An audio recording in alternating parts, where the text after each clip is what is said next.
Massey Show. Okay, so at the Boone County Republican Party monthly meeting on the 22nd of January of this year, there was a resolution filed against Ed Massey regarding his misconduct as a Republican, and he has been censured. Karen, would you like to expand upon that? Well, I was the person who read the resolution. So I'd like to make a motion to adopt the resolution of the Boone County Republican Party concerning misconduct by Ed Massey. And I'll read the resolution. Whereas Ed Massey has donated to Hillary Clinton for president, Jack Conway for Senate against Rand Paul, and Ben Chandler for Congress, all left-wing Democrats running against conservative Republicans. Whereas Ed Massey has used his 2024 campaign to attack the Boone County Republican Party and conservatives across Boone County.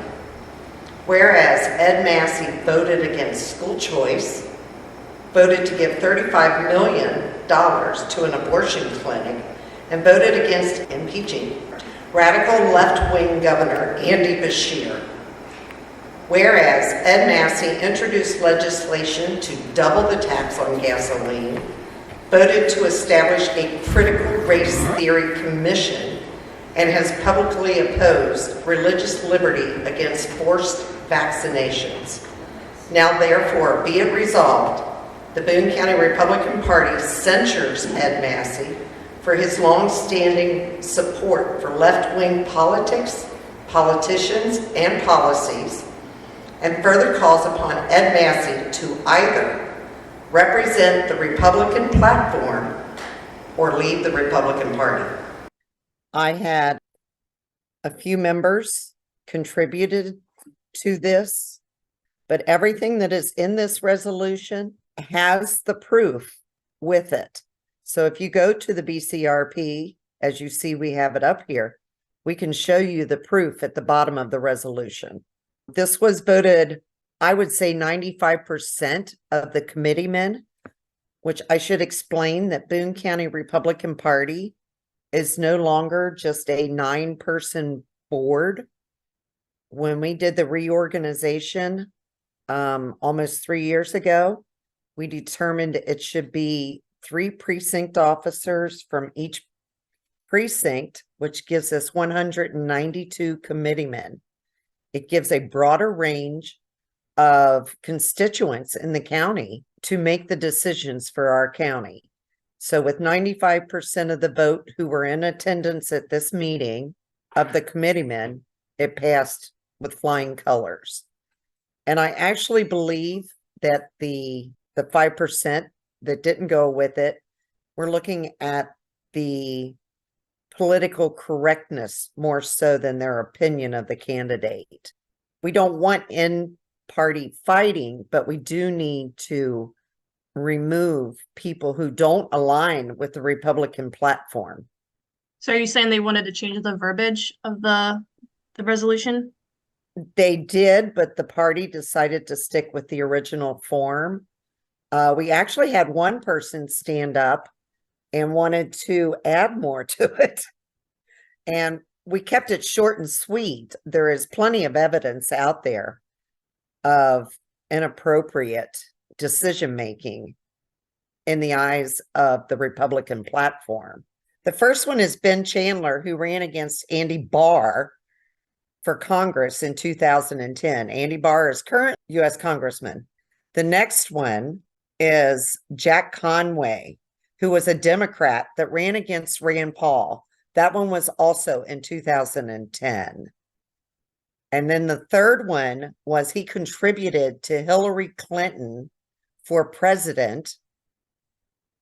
He's trying to, that was in 2008, and he's trying to say that that was for educational purposes when he was on the school board.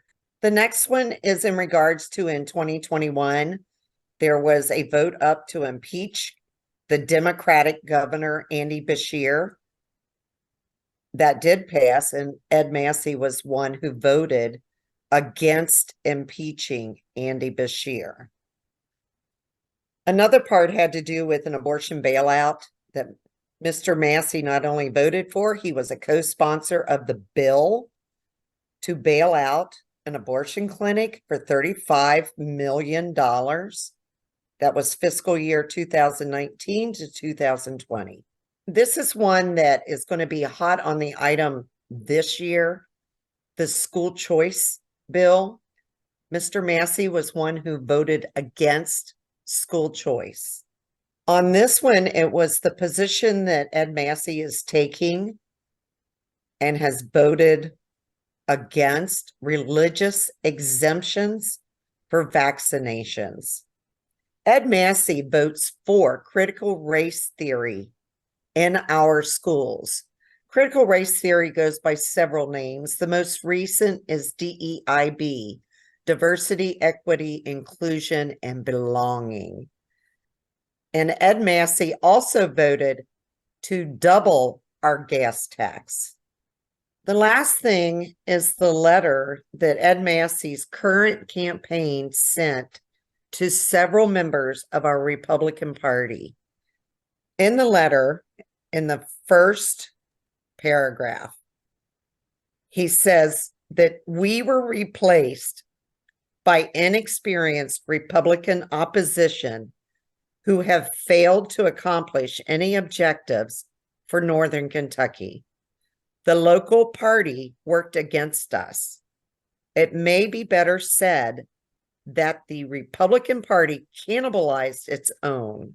After this censure, after the meeting, Mr. Massey came up to me and I felt he was trying to bully me and wanted to see the evidence. So I pulled out this letter. And as I read that sentence to him, I said, we were replaced by inexperienced Republican opposition. He said, yes. And I said, who have failed to accomplish any objectives for Northern Kentuckians? Yes, that's true. The local party worked against us. The whole time he's saying, yes, that's true. I disagree with this. Our current legislation has only had a short session. They are now in the longer session.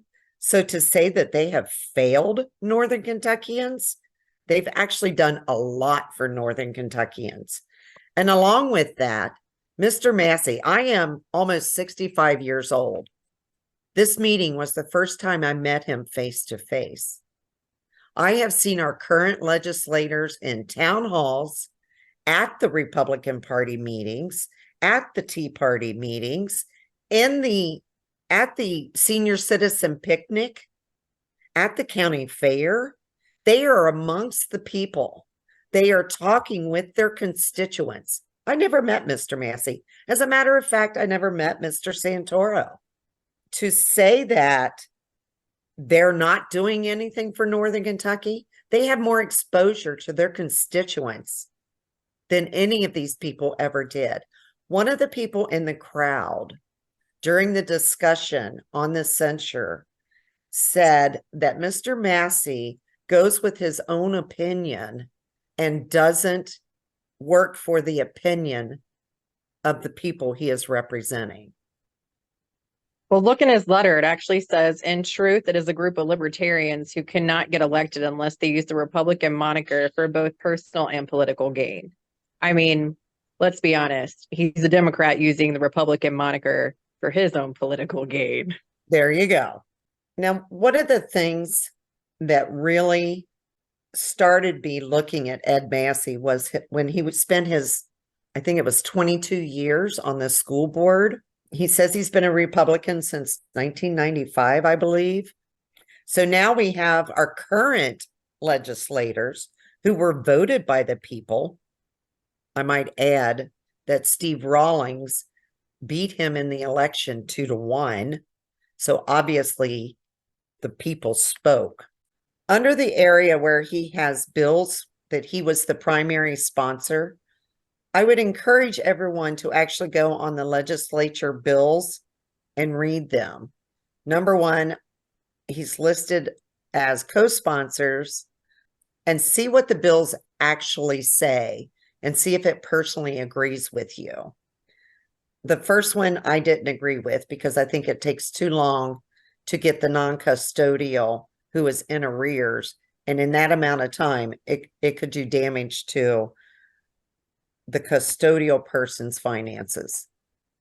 Well, I have a question about his platform because when he says he's pro-life, but he's bailing out abortion clinics, and he says he's pro-business, but he wants to increase the gas tax twofold, and then pro-education, I believe he actually means pro-public education. So he's being deceptive in his letter about his platform even. Let's bring up how he obtained the state rep seat in the first place. Adia Wushner, a 14-year incumbent, said she was running. She was even holding fundraisers. She literally waited till the last hours and went to Frankfurt with Ed, withdrew from the seat. Ed signed in. Boom, he won a primary with no votes. So I jump into the race as an independent, and he decides he's going to try and sue me off the ballot. He was not successful in doing this, but it was just another way to take someone else off the ballot so that the voters didn't have a voice. In today's political environment, if you don't want to believe us, research it yourself. We are giving you the data here. Use your brain and do your research.